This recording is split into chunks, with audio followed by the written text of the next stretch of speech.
ಪ್ರೀತಿಯ ಕೇಳುಗರಿಗೆ ನಮ್ಮ ಚಾನಲ್ಗೆ ಸ್ವಾಗತ. ನೀವು ನಮ್ಮ ಚಾನಲ್ಗೆ ಹೊಸಬರಾಗಿದ್ದರೆ ದಯವಿಟ್ಟು ಸಬ್ಸ್ಕ್ರೈಬ್ ಮಾಡಿಕೊಳ್ಳಿ. ಒಂದು ಸುಂದರವಾದ ಹಳ್ಳಿಯಲ್ಲಿ ರಾಮಪ್ಪ ಮತ್ತು ಲಕ್ಷ್ಮಮ್ಮ ಎಂಬ ವೃದ್ಧ ದಂಪತಿ ವಾಸಿಸುತ್ತಿದ್ದರು. ಅವರಿಗೆ ಒಬ್ಬನೇ ಮಗ ಅರುಣ್.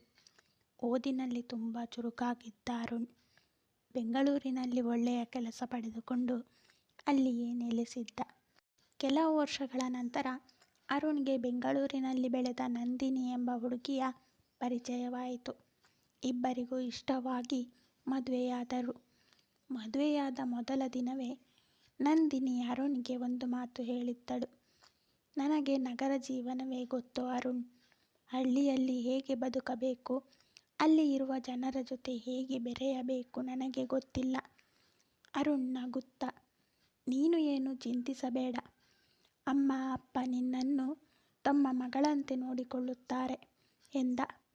ಮದುವೆಯ ನಂತರ ಇಬ್ಬರು ಬೆಂಗಳೂರಿನಲ್ಲೇ ವಾಸಿಸುತ್ತಿದ್ದರು. ನಂದಿನಿಗೆ ಬೆಳಿಗ್ಗೆ ಎದ್ದು ಅಡುಗೆ ಮಾಡುವುದು, ಮನೆಯ ಮುಂದೆ ರಂಗೋಲಿ ಹಾಕುವುದು, ಬಾವಿಯಿಂದ ನೀರು ತರುವುದು, ಹೊಲದ ಕೆಲಸ ಮಾಡುವುದೆಲ್ಲ ಗೊತ್ತಿರಲಿಲ್ಲ. ಅವಳ ಜೀವನವೇ ಬೇರೆ. ಆದರೆ ಒಂದು ದಿನ ಅರುಣ್ಗೆ ಹಳ್ಳಿಯಿಂದ ಕರೆ ಬಂತು. ಅಪ್ಪನ ಆರೋಗ್ಯ ಸ್ವಲ್ಪ ಸರಿಯಿಲ್ಲ. ಕೆಲವು ದಿನ ನೀವು ಇಬ್ಬರು ಹಳ್ಳಿಗೆ ಬಂದು ನಮ್ಮ ಜೊತೆ ಇರಿ ಎಂದು ಲಕ್ಷ್ಮಮ್ಮ ಹೇಳಿದರು. ಅರುಣ್ ನಂದಿನಿಗೆ ವಿಷಯ ತಿಳಿಸಿದ. ನಂದಿನಿಯ ಮುಖ ಬದಲಾಯಿತು. ನಾನು ಹಳ್ಳಿಯಲ್ಲಿ ಹೇಗೆ ಇರಲಿ? ಅಲ್ಲಿ ಟಿವಿ, ಶಾಪಿಂಗ್ ಮಾಲ್, ಹೋಟೆಲ್ ಏನೂ ಇಲ್ಲವಲ್ಲ? ಅರುಣ್ ಮೃದುವಾಗಿ, ಕೆಲವು ದಿನ ಮಾತ್ರ, ಅಪ್ಪನಿಗಾಗಿ ಹೋಗೋಣ ಎಂದ. ಅಂತೂ ನಂದಿನಿ ಒಪ್ಪಿಕೊಂಡಳು. ಹಳ್ಳಿಗೆ ಬಂದ ಮೊದಲ ದಿನವೇ ನಂದಿನಿಗೆ ಎಲ್ಲವೂ ಹೊಸದಾಗಿ ಕಂಡಿತು. ಬೆಳಿಗ್ಗೆ ಕೋಳಿ ಕೂಗುವ ಶಬ್ದಕ್ಕೆ ಎಚ್ಚರವಾಗಬೇಕಾಯಿತು. ಮನೆ ಮುಂದೆ ಹಸುಗಳು, ಅಂಗಳದಲ್ಲಿ ಮಣ್ಣು, ಪಕ್ಕದ ಮನೆಯವರು ಬೆಳಗ್ಗೆಯೇ ಬಂದು ಮಾತನಾಡುವುದು. ನಂದಿನಿಗೆ ಎಲ್ಲವೂ ಕಿರಿಕಿರಿಯಾಯಿತು. ಒಂದು ದಿನ ಲಕ್ಷ್ಮಮ್ಮ, ನಂದಿನಿ ಬಾ ಮಗಳೇ, ಅಡುಗೆಗೆ ಸ್ವಲ್ಪ ಸಹಾಯ ಮಾಡು ಎಂದರು. ನಂದಿನಿ ಬೇಸರದಿಂದ, ಅಮ್ಮ, ನನಗೆ ಇವೆಲ್ಲ ಕೆಲಸ ಬರಲ್ಲ ಎಂದಳು. ಲಕ್ಷ್ಮಮ್ಮ ನಗುತ್ತಾ, ಬರದಿದ್ದರೆ ಕಲಿತುಕೋ ಮಗಳೇ, ನಾನಿದ್ದೀನಲ್ಲ ಎಂದರು. ಆ ಮಾತು ನಂದಿನಿಯ ಮನಸ್ಸಿಗೆ ತಟ್ಟಿತು. ಆದರೂ ಹಳ್ಳಿಯ ಜೀವನ ಅವಳಿಗೆ ಸುಲಭವಾಗಿರಲಿಲ್ಲ. ಒಂದು ದಿನ ನಂದಿನಿ ಅಂಗಳದಲ್ಲಿ ಜಾರಿ ಬಿದ್ದಳು. ಅವಳು ಕೋಪದಿಂದ, ನಾನು ಇಲ್ಲಿ ಇರೋದೇ ಇಲ್ಲ, ನಾಳೆಯೇ ಬೆಂಗಳೂರಿಗೆ ಹೋಗುತ್ತೇನೆ ಎಂದಳು. ಅರುಣ್ ಏನೂ ಹೇಳಲಿಲ್ಲ. ಆ ರಾತ್ರಿ ಅವನು ತಂದೆಯ ಕೋಣೆಯಲ್ಲಿ ಕುಳಿತಿದ್ದ. ರಾಮಪ್ಪ ನಿಧಾನವಾಗಿ ಕೇಳಿದರು, ಏನಾಯಿತು ಮಗ? ಅರುಣ್, ನಂದಿನಿಗೆ ಇಲ್ಲಿ ಹೊಂದಿಕೊಳ್ಳೋಕೆ ಆಗ್ತಿಲ್ಲ ಅಪ್ಪ ಎಂದ.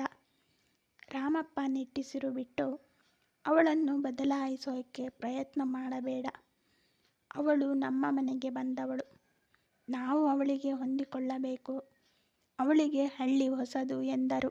ಆ ಮಾತನ್ನು ಬಾಗಿಲಿನ ಬಳಿ ನಿಂತಿದ್ದ ನಂದಿನಿ ಕೇಳಿಸಿಕೊಂಡಳು. ಮರುದಿನ ಬೆಳಿಗ್ಗೆ ನಂದಿನಿ ಮೊದಲ ಬಾರಿಗೆ ಸ್ವತಃ ಎದ್ದು ಅಡುಗೆ ಮನೆಗೆ ಹೋದಳು. ಅಮ್ಮ, ಇಂದು ನಾನು ಅಡುಗೆ ಮಾಡುತ್ತೀನಿ, ನೀವು ಹೇಳಿಕೊಡಿ ಎಂದಳು. ಲಕ್ಷ್ಮಮ್ಮನ ಕಣ್ಣಲ್ಲಿ ಸಂತೋಷದ ಕಣ್ಣೀರು. ಬಾ ಮಗಳೇ. ಆ ದಿನ ನಂದಿನಿ ಮಾಡಿದ ಸಾಂಬಾರಿನಲ್ಲಿ ಉಪ್ಪು ಸ್ವಲ್ಪ ಜಾಸ್ತಿಯಾಗಿತ್ತು. ಎಲ್ಲರೂ ಊಟಕ್ಕೆ ಕುಳಿತಾಗ ನಂದಿನಿ ಮುಜುಗರದಿಂದ ಕುಳಿತಿದ್ದಳು. ರಾಮಪ್ಪ ಮೊದಲ ತುತ್ತು ತಿಂದು, ನಮ್ಮ ಸೊಸೆ ಕೈರುಚಿ ಚೆನ್ನಾಗಿದೆ ಎಂದರು. ನಂದಿನಿಗೆ ನಗು ಬಂತು. ಅವಳಿಗೆ ಗೊತ್ತಿತ್ತು ಸಾಂಬಾರು ಅಷ್ಟೇನೂ ಚೆನ್ನಾಗಿರಲಿಲ್ಲ. ಆದರೆ ಮಾವನ ಮಾತಿನಲ್ಲಿದ್ದ ಪ್ರೀತಿ ಅವಳಿಗೆ ತುಂಬ ಇಷ್ಟವಾಯಿತು. ದಿನಗಳು ಕಳೆದವು. ನಂದಿನಿ ನಿಧಾನವಾಗಿ ಹಳ್ಳಿಯ ಜೀವನವನ್ನು ಕಲಿತುಕೊಂಡಳು. ಬೆಳಿಗ್ಗೆ ಅಂಗಳ ಗುಡಿಸುವುದು, ಹೂವು ಕೀಳುವುದು, ಅಮ್ಮನ ಜೊತೆ ಅಡುಗೆ ಮಾಡುವುದು, ಪಕ್ಕದ ಮನೆಯವರ ಜೊತೆ ಮಾತನಾಡುವುದು. ಒಂದು ದಿನ ಲಕ್ಷ್ಮಮ್ಮ ಅಸ್ವಸ್ಥರಾದರು. ನಂದಿನಿ ಅವರನ್ನು ಆಸ್ಪತ್ರೆಗೆ ಕರೆದುಕೊಂಡು ಹೋಗಿ ಔಷಧಿ ತಂದು ಸಮಯಕ್ಕೆ ಊಟ ಮಾಡಿಸಿ ರಾತ್ರಿ ಪೂರ್ತಿ ಅವರ ಪಕ್ಕದಲ್ಲೇ ಕುಳಿತಳು.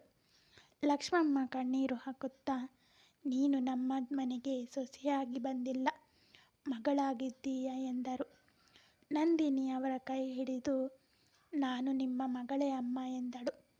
ಕೆಲವು ತಿಂಗಳ ನಂತರ ಅರುಣ್ಗೆ ಬೆಂಗಳೂರಿನಲ್ಲಿ ದೊಡ್ಡ ಪ್ರಮಾಣದ ಕೆಲಸದ ಅವಕಾಶ ಸಿಕ್ಕಿತು. ಅವನು ಖುಷಿಯಿಂದ ನಂದಿನಿಗೆ ಹೇಳಿದ, ನಂದಿನಿ, ನಾವು ಮತ್ತೆ ಬೆಂಗಳೂರಿಗೆ ಹೋಗಬಹುದು.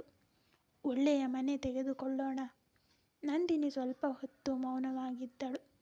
ನಂತರ, ನಾವು ಇಬ್ಬರು ಹೋಗೋಣ. ಆದರೆ ಅಮ್ಮ ಅಪ್ಪನನ್ನು ಬಿಟ್ಟು ಹೋಗೋದು ಬೇಡ ಎಂದಳು. ಅರುಣ್ ಆಶ್ಚರ್ಯದಿಂದ, ಅಂದ್ರೆ? ನಂದಿನಿ ನಗುತ್ತಾ, ನಮ್ಮ ಜೀವನದಲ್ಲಿ ನಗರ ಇರಲಿ, ಆದರೆ ನಮ್ಮ ಬೇರುಗಳು ಈ ಹಳ್ಳಿಯಲ್ಲೇ ಇರಲಿ ಎಂದಳು. ಅರುಣ್ ಅವಳನ್ನು ನೋಡುತ್ತಾ ನಿಂತ. ಕೆಲವು ತಿಂಗಳ ಹಿಂದೆ ಹಳ್ಳಿಯ ಹೆಸರು ಕೇಳಿದರೆ ಬೇಸರ ಪಡುತ್ತಿದ್ದ ನಂದಿನಿ ಇಂದು ಅದೇ ಹಳ್ಳಿಯನ್ನು ತನ್ನ ಮನೆ ಎಂದು ಕರೆಯುತ್ತಿದ್ದಳು. ಕೆಲವು ವರ್ಷಗಳ ನಂತರ ರಾಮಪ್ಪ ತೀರಿಕೊಂಡರು. ಅವರ ಅಂತಿಮ ಕ್ಷಣದಲ್ಲಿ ನಂದಿನಿ ಅವರ ಕೈ ಹಿಡಿದು ಕುಳಿತಿದ್ದಳು. ರಾಮಪ್ಪ ನಿಧಾನವಾಗಿ ಹೇಳಿದರು, ನಂದಿನಿ, ನೀನು ಈ ಮನೆಗೆ ಸೊಸೆಯಾಗಿ ಬಂದೆ, ಆದರೆ ಈಗ ನನ್ನ ಮಗಳಾಗಿದ್ದೀಯ. ಆ ಮಾತುಗಳೊಂದಿಗೆ ಅವರ ಕಣ್ಣು ಮುಚ್ಚಿತು. ನಂದಿನಿ ಕಣ್ಣೀರಿನಿಂದ, ಅಪ್ಪ, ನೀವು ನನಗೆ ಹಳ್ಳಿಯ ಬಗ್ಗೆ ಮಾತ್ರ ಕಲಿಸಲಿಲ್ಲ, ಸಂಬಂಧಗಳ ಬೆಲೆಯನ್ನು ಕಲಿಸಿದ್ದೀರಿ ಎಂದಳು. ಅರುಣ್ ನಂದಿನಿಯ ಬಳಿ ಬಂದು ನಿಂತ. ನೀನು ಬದಲಾಗಿದ್ದೀಯ ನಂದಿನಿ ಎಂದ. ನಂದಿನಿ ನಗುತ್ತಾ, ನಾನು ಬದಲಾಗಿಲ್ಲ ಅರುಣ್, ಈ ಮನೆಯ ಪ್ರೀತಿ ನನ್ನನ್ನು ಬದಲಿಸಿತು ಎಂದಳು. ಅಂಗಳದಲ್ಲಿ ಲಕ್ಷ್ಮಮ್ಮ ಕುಳಿತಿದ್ದರು.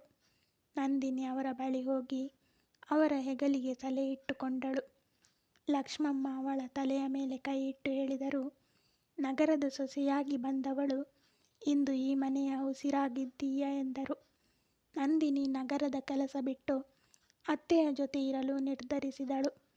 ಆ ದಿನದಿಂದ ಆ ಮನೆಯ ಅಂಗಳದಲ್ಲಿ ನಂದಿನಿ ಹಾಕುತ್ತಿದ್ದ ರಂಗೋಲಿ ಕೇವಲ ಬಣ್ಣಗಳಿಂದ ಕೂಡಿರಲಿಲ್ಲ, ಅದು ಪ್ರೀತಿ, ಸಂಬಂಧ ಮತ್ತು ಹೊಂದಾಣಿಕೆಯ ಕಥೆಯಾಗಿತ್ತು. ಮನೆ ಬದಲಾಗುವುದರಿಂದ ಸಂಬಂಧಗಳು ಬದಲಾಗುವುದಿಲ್ಲ. ಪ್ರೀತಿ ಇದ್ದರೆ ಅಪರಿಚಿತ ಜಾಗವು ಒಂದು ದಿನ ನಮ್ಮದೇ ಮನೆಯಾಗಿ ಬಿಡುತ್ತದೆ. ಧನ್ಯವಾದಗಳು. ಈ ಕಥೆ ಇಷ್ಟ ಆಗಿದ್ದರೆ ಲೈಕ್ ಮಾಡಿ, ಶೇರ್ ಮಾಡಿ. ಸಬ್ಸ್ಕ್ರೈಬ್ ಮಾಡದವರು ದಯವಿಟ್ಟು ಸಬ್ಸ್ಕ್ರೈಬ್ ಮಾಡಿಕೊಳ್ಳಿ. ಧನ್ಯವಾದ.